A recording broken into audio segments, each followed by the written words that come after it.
আমার টাকার কেনার মোবাইল দিয়া যদি স্ত্রীতে আরেকজনের সাথে কথা বলে, বলে কি বলে, আমার টাকার দিয়া যদি থ্রি পিস গায়ে দিয়া আরেকজনের সাথে রং ঢং করে, মোবাইলে আরেকজনের সাথে রং ঢং করে, তা আমি মোবাইলটারে আসার দিয়া ভাঙ্গালাই, বউরে তাড়াইয়া দেই, আমারটা খাই। আমার ছেলে যদি আমার কথা না মানে, আমার ক্ষমতা থাকতে ছেলেরে বাড়ির থেকে বাইর করে দেই, আমার এরিয়ার থেকে বাইর করে দেই।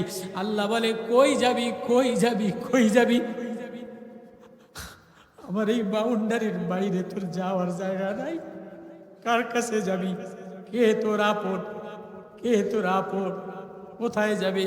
ইয়া মাশারাল জিন্নি ওয়াল ইনসি ইন ইসতাতাতুম আন তানফুযু মিন আকতারিস সামাওয়াতি ওয়াল আরদ, পারলে আমার এই আসমান জমিনের বাউন্ডারির বাইরে যাইয়া দেখা। ফানফুযু লা তানফুযুনা ইল্লা বিসুলতান। কোথায় যাবি রে পাগল, কোথায় যাবি রে বান্দা?